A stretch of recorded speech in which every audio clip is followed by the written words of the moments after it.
Why did you turn down a job in the shadow cabinet? You're a titan of the Tory party. You know more about international affairs than many of them. It looks a very inexperienced front bench. Why didn't you accept a job? Am I allowed to ask you that? You can ask anything you like, Jeremy. You know I'm always happy to ask to take your questions.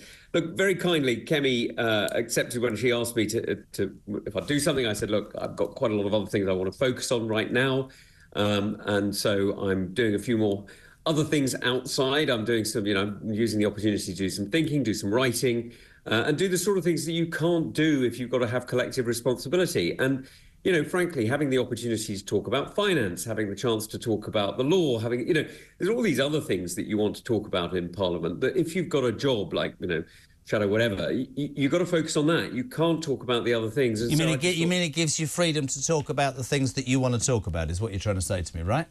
Yeah, exactly. And I'll do it for a little while, and no doubt, I suspect, things shake up in politics. You know what it's like. Well, I'll tell you what I'm going to say to you. I think you and Cleverly are playing a very clever game. I'll just leave it at that, because I don't think this is going to last very long, so I'll keep my head down. Right. I think you're wrong, actually, Jeremy. No, I think Kemi's going to lead us into the next election, and I think she'll do very well. Well, I'm going to stick my neck on the line. I think she's a nice lady. I don't think she will. I think that whole team comes across as very inexperienced. I haven't heard enough of what I, as a voter who ended up voting Reform, I've always been honest with you because I was so disappointed, I've not heard the response. So let's start with today. The Robert Jenrick. Challenge me. Yeah, I will. Let's talk about... I don't want to get too into Assad and the different regions and what. I just want to ask you... I mean, yesterday in the middle of the show, it was announced, of course, that asylum cases would be put on hold. During the election campaign, certainly between Robert and Kemi, the latter stages, Robert was very vocal about how we should deal with immigration here. We should leave the ECHR.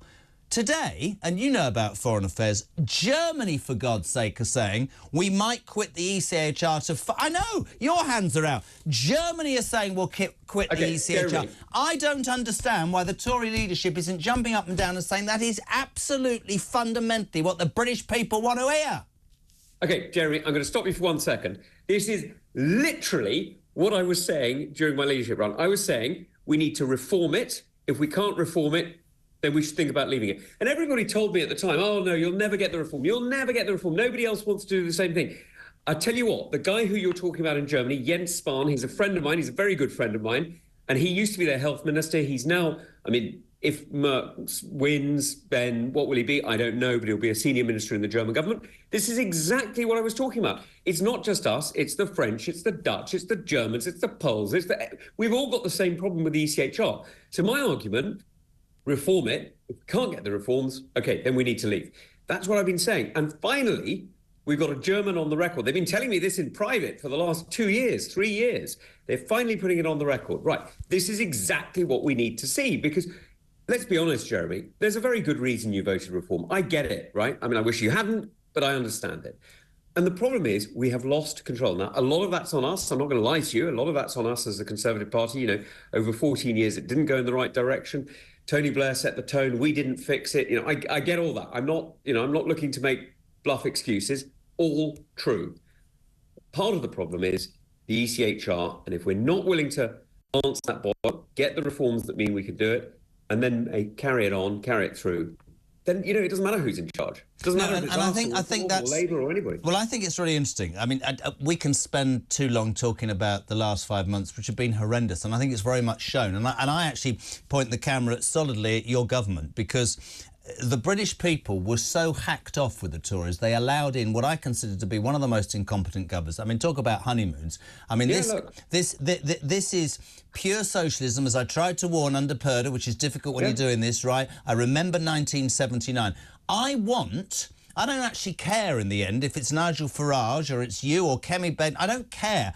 We are Jeremy, don't be like that. You're hurting my feelings. No, all right, OK. We are crying out. I could have made you the leader. We are crying out for a conviction politician who is not scared of upsetting a few people, has a belief, has an agenda for migration, for prisons, for house building, for the National Health Service, which shouldn't be revered anyway, for all of those things, and says, listen, like Thatcher did, this is how I'm going to do it. Follow me, right? It's not going to be nice. It's not going to be easy. There'll be moments when you don't like it. And in the end, of course, I'll end up dying of politically because that's what happens. I don't see that. I've heard nothing from Kemi Badenoch about the boats in 5 months. I'm being straight with you. Not at all. So, Jeremy, that's not quite fair, because the first big speech she gave, which was, I'm going to get it wrong, 2-3 weeks ago, was about immigration. And she was talking about exactly this subject, because, you're right. This isn't something anybody's fixing at the moment. And frankly, what we've got to do, and this is the point I was trying to make a few months ago when I was running, it's not just about the boats. It's not just about lawful migration. It's not just about education. It's about a huge number of things, because you are not going to fix this unless you're willing to fix the university system. You're not going to fix this unless you're willing to address social care. You're not going to fix this unless you're willing to address the number of people who are on benefits and are not going to work. You've got 3 million people in this country who are not working. Right now, I'm sure there are some for very good reasons, but you simply cannot run an economy where you have that many people Completely agree. Not working. It just doesn't work. Let's talk about specifically Syria with what happened to Assad. Sure. Obviously, as I said yesterday, they said we should stop asylum seekers. There's fears that jihadists will come over here. Briefly, because I want to cram as much as I can into the next 5 minutes, what do you make of the situation out there right now? Look, I'm really worried.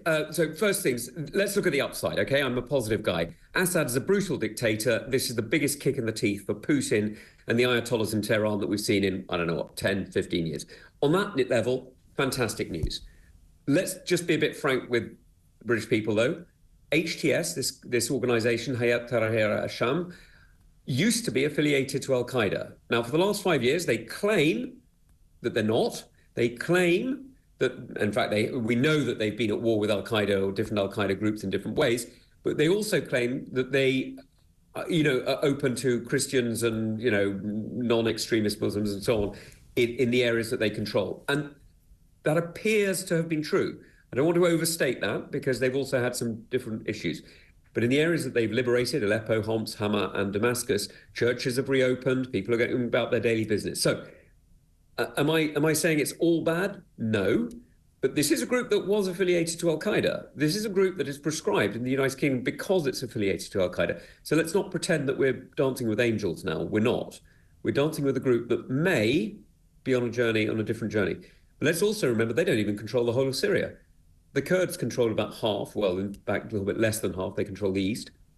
And some other groups control the south, the areas around Deraa and around the Jordanian border. So, let's not pretend there's one united group controlling Syria. There isn't. In terms of what the Labour government, they were urged to begin deporting Syrian asylum seekers this morning by Shadow Justice Secretary Robert Jenrick. Do it immediately. What do you make of that briefly, my friend? Well, look, I think we should be doing this as soon as possible. I think immediately maybe, let's find out what's going on in Damascus right now. I mean, you and I believe that we need to get migration numbers down. We know that we need to get people who are falsely claiming asylum here in the United Kingdom need to go immediately. But neither of us would send somebody to their death if there was actually a war. No, but I said earlier as well, I'd love your take on this. I wish I had more time, but I always feel that this country... Excellent. I always feel that this country is always at the bottom of the... I'll just go to Britain. Britain's soft. There's always an excuse. We can't send the prisoners because they didn't commit the prison here. And, we're a good country. My family speak English. That's what I talk to you about, strength. Somebody just saying, do you know what? I mean, Shamima Begum's lawyers jumped up today and said, because Assad's gone, I wouldn't have that girl anywhere near this country ever again. Ever. So I was the last minister on the court after the appeal who signed and said no. And let me just be absolutely clear. If anybody tells you there is a reason to let her in, they are wrong. The reality is this is a woman who I know she left as a child, and I feel very sorry for her and for the pressures that she was put under at that point. When she was an adult in Syria, she made decisions that, frankly, made my blood run cold. I'll leave it there. Excellent. Israel. Israel's exploiting Assad's failed by occupying Syrian territory, say Middle Eastern nations. Are you concerned by what Israel's doing? No, I'm not. I think Israel's behaving responsibly in Syria. It's doing two things that I think are important. The first is it has destroyed Syria's air force, chemical weapons, traditional weapons and fleet. Now, I think that's the responsible thing to do. I don't think either of us or anybody responsible would want those weapons to fall into the hand of a jihadist organisation that HTS may be. That's point one. The second is we know that the Golan Heights is very often threatened by different groups. In fact, the leader of HTS has named himself Al-Golani because the reclaiming of the Golan Heights is something that a lot of Syrians talk about as a national mission. Now, I don't think it's unreasonable for them to want to make sure that their positions there are secure. Now, they're not taking it, they're not conquering it. All they're doing is putting down a buffer zone. And I'm sure that when the time comes, if there's a serious government in Damascus, they'll withdraw. They're not trying to claim the territory. What they're trying to do is to protect themselves. One final question, and I love having you on this show. I make sure that bell doesn't ring. Reform. Lots of criticism, lots of support as well. Today, property magnate Nick Candy, the latest to defect from the Tories and join Reform UK as a treasurer. Many people will tell you in the Tory party, oh, they're irrelevant. They're not irrelevant. Can you ever see yourself joining Reform? I can't, but look, let me be frank. Nick Candy's a really good friend of mine, and I'm genuinely sorry to see him making that decision. I understand why some people have. Tim Montgomery is a very good friend of mine. And by the way, these people are going to stay good friends of mine. The fact that they've made a decision politically that I don't agree with doesn't mean they're not going to stay friends of mine. They are really, really good friends. They're really decent people. And I understand what they've done. I just wish they hadn't, because what they're doing is they're allowing, as you know, Jeremy, they're allowing the right to be split. They're allowing people who really care about our country. You know, for me, it's not about being a conservative. It's not about the party. It's about how do I achieve the best ends for the British people.